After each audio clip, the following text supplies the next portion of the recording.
Bonjour à tous, merci beaucoup d'être là.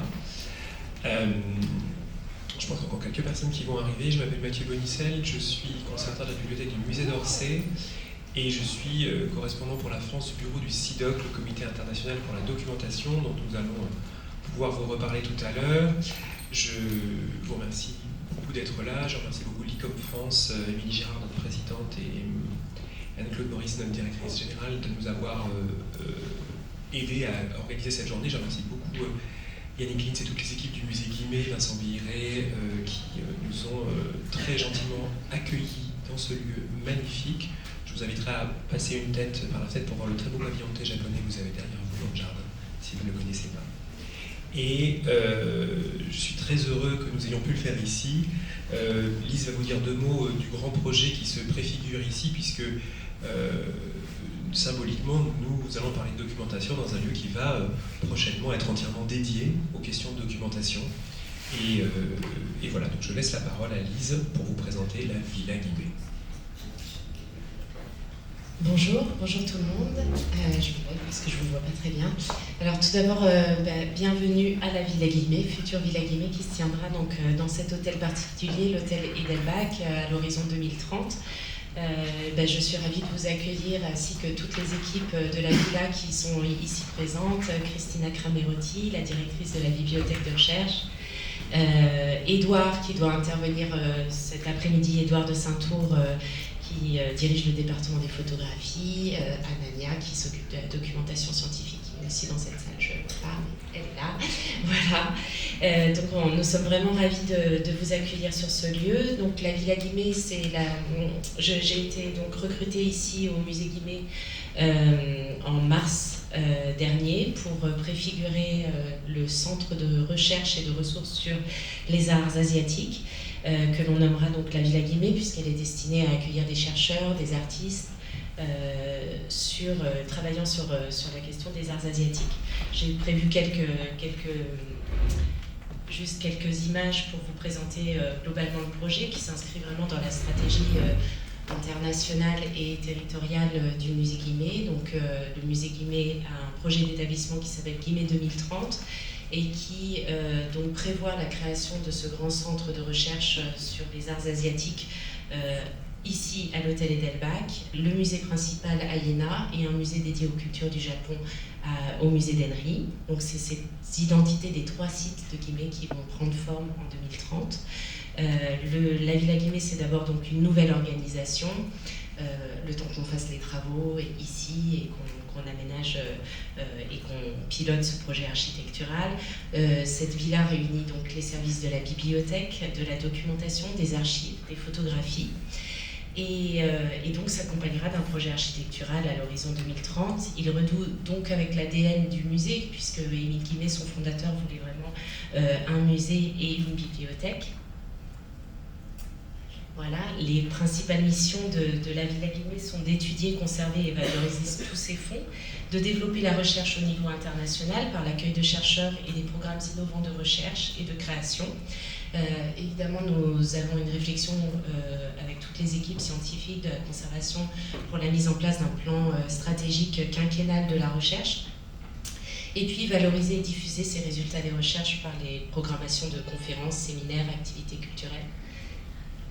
La Villa Guimet, voici les fonds qu'elle réunira. Donc c'est tous les dossiers d'œuvres évidemment liés aux collections, plus de 100 000 ouvrages à la bibliothèque de recherche spécialisée, 3 000 périodiques, plus de 600 000 photographies et de nombreuses archives, ainsi que des ressources numériques variées. Voici l'équipe de recherche du musée Guimet. Je pense que vous les connaissez en partie, donc 13 spécialistes de toutes les aires géographiques de l'Asie qui vont mener, en partenariat avec des institutions internationales, de nombreux projets de recherche autour des axes que nous nous serons fixés. Donc, nous sommes en train de rédiger ce plan de la recherche, notamment avec Pierre Baptiste, le directeur actuel des collections et de la conservation. Cette politique s'articulera autour de plusieurs axes de recherche. Tout d'abord, l'histoire des arts asiatiques, l'histoire des collections et des provenances, donc l'histoire du marché de l'art asiatique, l'histoire des grandes explorations en Asie au 19e et 20e siècle, puisqu'on a beaucoup de fonds liés, l'histoire des provenances des grands chefs-d'œuvre conservés dans plusieurs institutions internationales, notamment par le biais de l'étude d'un fonds d'un grand marchand d'art asiatique, Citilou. Et puis, beaucoup de projets de recherche liés aussi à la matérialité des œuvres, les éléments constitutifs pour comprendre matériaux, techniques, évolution, etc. Donc nous avons évidemment, nous nous appuyons dans ces programmes sur des partenariats scientifiques et menons donc ces projets avec plusieurs organismes comme l'École française d'Extrême-Orient, la Fondation Aga Khan, la délégation archéologique française en Afghanistan, DAFA, l'Académie de Dunhuang et plusieurs laboratoires de recherche. Les premiers programmes de recherche que nous allons mettre en place, donc le premier sera financé cette année autour de, comme je vous le disais, de l'histoire du marché de l'art asiatique, notamment au XXe siècle, avec l'étude approfondie du fonds d'archives de la galerie new-yorkaise de Citilou, un grand marchand d'art asiatique. Et donc nous souhaitons mettre en place, lorsque nous aurons trouvé les fonds, des résidences de chercheurs longue durée, donc plutôt des contrats doctoraux et postdoctoraux de 3 à 4 ans, mais aussi des séjours courts d'études par des professionnels étrangers de 1 à 3 mois et des artistes en résidence, avec évidemment une politique de publication régulière en ligne et sur papier. Donc la Villa Guillemets, c'est un lieu de dialogue, de culture et de vie de la recherche. Donc il y aura plusieurs espaces, notamment ce salon, seront consacrés à des salles de séminaire, à des espaces de coworking. Nous aurons aussi prévoyons des salles d'études pour travailler sur ces fonds lorsque les chercheurs résidents seront ici. Et donc nous participons activement à la programmation événementielle et culturelle du musée pour la diffusion des résultats scientifiques des recherches. Donc ça, c'est quelques images du projet architectural. Donc elles ont été produites par l'IA, justement, c'est bien en lien avec la thématique de cet après-midi.